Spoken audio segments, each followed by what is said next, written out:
Hello and welcome to study with me. आज है 11 फरवरी और देख लेते हैं आज के सारे इम्पोर्टेंट करंट अफेयर्स को।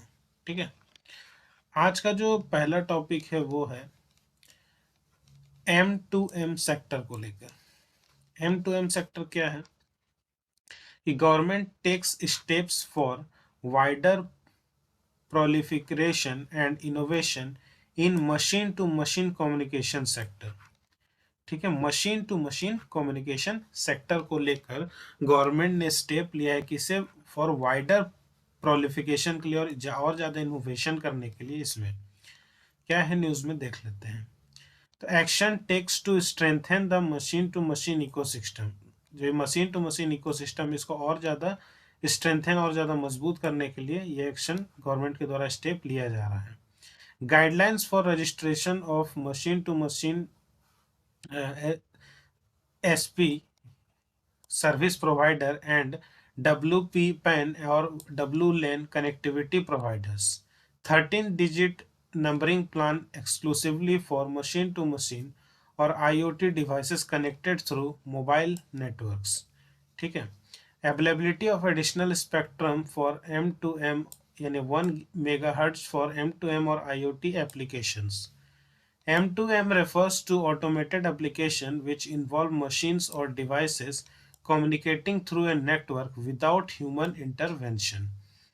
ठीक है, it is uses a device such as a sensor or meter to capture an event which is relayed through a network, wireless, wired or hybrid, to an application that translates the captured event into meaningful information। Applications of machine to machine कौन कौन से application इससे connect हो पाएंगे machine to machine में, जैसे कि transportation या ऑटोमेटिव, जैसे कि फ्लीट मैनेजमेंट सर्विसेज या फ्यूल कंजम्पशन, जीपीएस ट्रैकिंग, इस तरह से चीज़ें जो है आपस में कनेक्ट हो जाएंगी। यूटिलिटीज़ क्या होगी, स्मार्ट मीटर्स होंगे जैसे कि वाटर के लिए, एनर्जी और फ्यूल कंजम्पशन के लिए। स्मार्ट ग्रिड होगी, मॉनिटर लोड होगा। ठीक है, मैन्युफैक्चरिंग में भी होगा जैसे customise solution in asset management, smart sensor और इंडस्ट्रियल कंट्रोल्स, मॉनिटर्स और diagnostics for industrial controls. Health care में भी होगा जैसे स्मार्ट बॉडी सेंसर्स। ठीक है, फिर सिक्योरिटी एंड सर्विलेंस के लिए भी होगा, और अदर सर्विसेज जैसे mining, conservation of wild life and forest, population monitoring of water bodies, weather stations, disaster management etcetera. तो मशीन्स टू मशीन यानी कि सब चीज़ को मशीन से कनेक्ट करने के लिए बोला जा रहा है, जहाँ पर ह्यूमन का जो इंटरवेंशन है उसके बिना सिर्फ नेटवर्क के थ्रू जो है ये डिवाइसेस जो है वो वर्क करेंगी। ठीक है, तो आई होप ये वाला टॉपिक आपको क्लियर हो गया होगा। बढ़ते हैं नेक्स्ट टॉपिक की ओर। नेक्स्ट टॉपिक है इलेक्ट्रिक व्हीकल्स यानी ईवी को लेकर। ठीक है, can lower emissions of volatile organic compounds in India by 2030। एक स्टडी के द्वारा ये बोला गया कि इलेक्ट्रिक व्हीकल्स का इस्तेमाल होने से जो एमिशंस है उसमें काफ़ी ज़्यादा कमी आएगी और 2030 तक जो है वो बहुत ही ज़्यादा इसमें कमी आ जाएगी। ठीक है, तो study was conducted at Indian Institute of Science Education and Research to evaluate and analyse potential solutions to improve air quality. As per it replacing all petrol, diesel, LPG और सीएनजी, मतलब इन सभी को रिप्लेस कर कर 2 और 3 wheelers सभी में ईवीज को लाया जाएगा 2030 तक। ठीक है, जिससे कि नॉन मीथेन जो वीओसी एमिशंस है वो बाय 91% तक हो जाएगा। एमिशंस जो अदर पॉल्यूटेंट्स होते हैं, जैसे emissions of other pollutants like जैसे carbon monoxide, PM2.5, toxic volatile compounds by 80% का कमी आएगा और 44% एंड 76% की भी कमी आएगी। अबाउट VOCs के बारे में अगर बताएं तो ये high vapour pressure and lower VOCs are compound that have high vapour pressure and low water solubility। ठीक है, makes it possible for them to evaporate under normal indoor atmospheric conditions of temperature and pressure। Example है इसका जैसे ये सब सारे benzene हो गया, फॉर्मलाइहाइड हो गया, टोल्यूरेन हो गया। सोर्सेस ऑफ VOCs क्या है, तो नेचुरल सोर्सेस भी जैसे plants emits VOCs to attract pollinators or defend themselves from pests and adapt to, ठीक है। मैन मेड भी है, जैसे used and produced in manufacture of paints, pharmaceuticals and refrigerators, released by petrol and diesel vehicles, ठीक है। बहुत सारे जो है एमिशंस के ये टैकल करने के लिए, वीओसीज एमिशन को टैकल करने के लिए बहुत सारे प्रोटोकॉल है, जैसे 1991 में जेनेवा प्रोटोकॉल, 1979 में कन्वेंशन हुआ इसका on long range transboundary air pollution के लिए, 1999 में भी हुआ एक प्रोटोकॉल, गुटेनबर्ग बोले प्रोटोकॉल बोला जाता है। तो कई सारे इसके चलते एमिशंस को कंट्रोल करने के लिए बहुत सारी चीज़ें की जा रही है। इम्पैक्ट्स क्या है ऑफ वीओसीज का? इन्वायरमेंटल पर बहुत ज़्यादा इम्पैक्ट है। वीओसीज can drive the information of other dangerous pollutants, जैसे कि ग्राउंड लेवल ओजोन या फिर secondary ozone aerosols, PM2.5 etcetera. Health में भी जैसे ये इरिटेट कर सकते हैं आइज को, नोज को, थ्रोट को, डैमेज कर सकते हैं बॉडी ऑर्गन्स को, एंड काउंट्स कैंसर तक की बीमारी हो सकती है। तो बहुत सारी चीज़ें वीओसीज से रिलेटेड है, ठीक है। तो आई होप ये वाला टॉपिक क्लियर हुआ होगा आपको। बढ़ते हैं आज के हमारे नेक्स्ट टॉपिक की ओर, जो कि प्लास्टिक पॉल्यूशन को लेकर। जो प्लास्टिक पॉल्यूशन हो रहा है ओशियंस में, ये बढ़ता जा रहा है dramatically. World wild life fund warns कर रहा है इसके लिए। क्या है कि WWF has released the report that title impacts of plastic pollutions in the oceans on marine species, diversity and ecosystem, ठीक है। जर्मनी एल्फ्रेड वेंगनर इंस्टीट्यूट ने बोला कि इम्पैक्ट ऑफ जो प्लास्टिक एंड माइक्रो प्लास्टिक है इन द ओशियन, की findings and reports के द्वारा बोला गया कि 88% of marine species are affected by severe, और ये डबल हो जाएगा बाय 2040 तक, और cause a 4-fold increase in plastic waste in the ocean, ठीक है। मोस्ट थ्रेटेंड जो मैरीन एरियाज है, जैसे येलो सी है, ईस्ट चाइना सी है, आर्कटिक सी आइस है, and Mediterranean have already reach the limit of how much microplastic they can absorb, entered the marine food web. तो कई सारी समस्याएं इससे उत्पन्न हो सकती है, बहुत सारी चीजें इससे जुड़ी हुई है। नेगेटिव इम्पैक्ट्स ऑफ प्लास्टिक क्या है कि इंटेंजलमेंट है, काउजेस सेंटिग्रेशन, वॉन्डर्ड, restrict movement and death, ingestion causes internal injuries, decreased food uptake etc. फिर स्मूथरिंग, फिर केमिकल पॉल्यूशन, और adopt a global treaty on plastic. तो ठीक है, कुछ स्टेप्स भी लिए गए हैं टू प्रिवेंट प्लास्टिक पॉल्यूशन, जैसे UN 2030 agenda for sustainable development, ठीक है। Ban on single use plastic, then MARPOL, यानी India is signature to MARPOL, international convention on prevention of marine pollution. तो कई सारी चीजें स्टेप भी ली जा रही है इसको दूर करने के लिए, ठीक है। तो ये था प्लास्टिक को related topic, I hope clear हुआ होगा। बढ़ते हैं नेक्स्ट टॉपिक की ओर। नेक्स्ट टॉपिक है India to have own safety standards rating for vehicles for road safety. Government is planning to roll out Bharat New Car Assessment Program to check safety of new vehicles and assign star rating on quality of safety and sureness in line with global ratings. Other proposals planned है, जैसे make 6 airbags mandatory, 3-point seat belt automatic emergency braking system, land departure warning system, norms for transportation of dangerous goods, 1.5 lakh roads accidents every year, 3.1% loss to the GDP, 50% by the year 2025.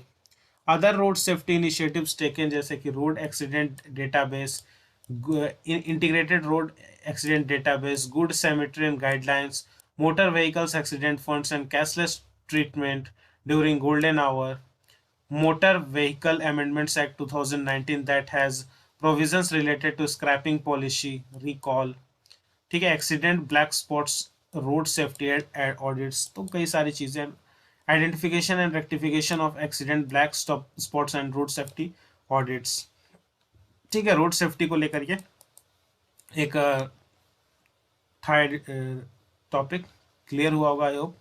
पढ़ते हैं next topic की ओर। India to have 2 national centres and excellence in carbon capture of utilisation. क्या है कि department of science and technology has established the centres at Indian Institute of Technology Bombay and at Jawaharlal Nehru centre for advanced scientific research Bangalore. Centers will focus on understanding role of carbon dioxide in the global climate and reduction strategies of emission of carbon dioxide from the industrial and energy sectors. develop and demonstrate carbon conversion by developing relevant materials and methodologies. Promote CCU research, providing training and consultancy, and translate its research excellence into solutions with global economic and social impact. Carbon capture, utilization, and sequestration is a process that captures carbon dioxide emissions from sources like coal-fired ठीक है coal fired power plants and either reuses or stores it so that it will not enter the atmosphere. It can absorb 85 to 95% of CO2 emissions in the atmosphere. Power and industry accounts for about 50% of all greenhouse gases emission. CCU is one of the key pathways to reduce emission. Gases emissions and CCU is one of the pathways emission. CCU aligns with 5 of the 17 Sustainable Development Goals. ठीक है, चलो topic I hope clear हुआ होगा. बढ़ते हैं आज के हमारे एक्स्ट्रा न्यूज़ की ओर, जो है इलेक्ट्रॉनिक नेशनल एग्रीकल्चर मार्केट. ये एक pan India electronic trading portal है जो कि क्रिएट हो किया गया है कि unified national market for agriculture commodities. Small farmers जो है उनको एग्री बिजनेस करने के लिए हेल्प होगा. Consortium lead agency for implementation is e-NAM. Promotes stable prices and availability of quality produce. Next है India United States bilateral trade. तो bilateral trade in goods between the two countries cross the $100 billion marks in 2021. Largest volume of goods trade in a calendar year in India-US economic history. Exports goods worth of $73 billion, imports over $40 billion, retaining a trade surplus. US regained its position as India's top trading. Next है National Career Service project.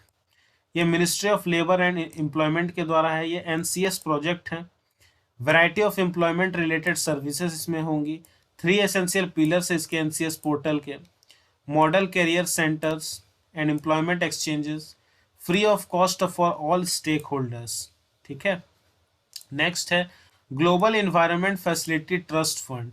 ये एक integrated management of wetland biodiversity and economic systems service projects है जो कि GEF trust fund के द्वारा fund किया जाएगा. एलोकेशन है इसमें एलोकेटेड 31.13 करोड़. ठीक है. और ये सास्थकोटा लेक जो है और हरिके लेक जो है और कबटल जो है वो इस 3 वेटलैंड्स को इस प्रोजेक्ट के अंदर कवर किया जाएगा. ठीक है, जो केरला, पंजाब और बिहार में है.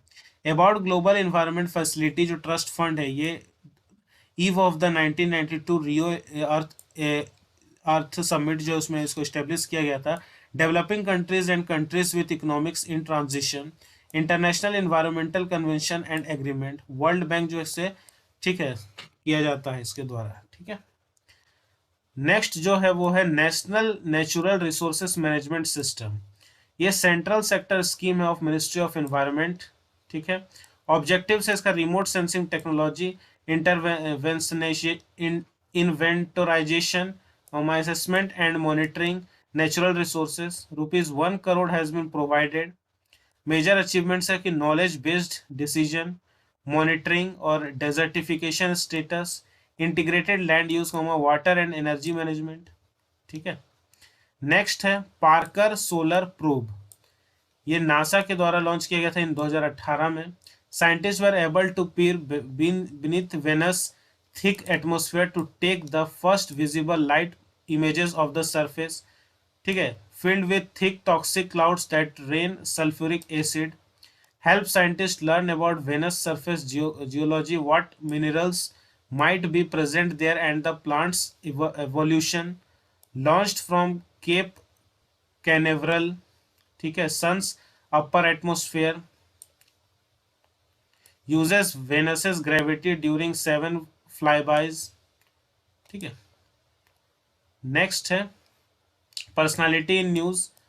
पर्सनालिटी इन न्यूज में कि Shri माधवाचारी regarded as he is regarded as an incarnation of wind as god Vayu, जो कि born हुए थे was born in year 1238 AD in Pajaka in South Karna district of. He was a great exponent of the Davita school of psychology, supreme being in Vishnu और नारायण. ठीक है. इन्होंने लिखा है 37 roads in Sanskrit, mostly commentaries on Hindu sacred writings and treatise on his own theological system and psychology. ठीक है. Knowledge in related, he insisted that knowledge is related not absolute. Places in news को देख लेते हैं. पहला है Belarus. ये Russia and Belarus launched joint military drills. Political and boundaries जो है ये लैंडलॉक्ड कंट्री है ऑफ ईस्टर्न यूरोप में. बॉर्डरिंग नेशंस जो है इसका लिथुनिया है एंड लटाविया है. रशिया है, यूक्रेन है और पोलैंड है. कैपिटल इसका मिन्स्क है, देख सकते हैं यहाँ पे. ठीक है. ज्योग्राफिकल फीचर क्या है कि मेजर रिवर्स इसमें, ठीक है, ये सब. और referred the as the lungs of Europe, is known as for its primeval forest and wetlands which cover nearly half the country. ठीक है. तो प्लेसेस इज न्यूज था. तो आई होप आज का करंट अफेयर्स का जो टॉपिक है आपको क्लियर हुआ होगा. ठीक, काफी इंपॉर्टेंट टॉपिक्स थे. तो वीडियो पसंद आता है तो वीडियो को लाइक करिए, शेयर करिए, चैनल को सब्सक्राइब करिए और सब्सक्राइब करने के साथ साथ बेल आइकन को जरूर दबाइए ताकि हर वीडियो की नोटिफिकेशन आप तक सबसे पहले मिल सके. मिलता हूं आपसे नेक्स्ट लेक्चर में, तब तक के लिए जय हिंद. जय हिंद. जय हिंद.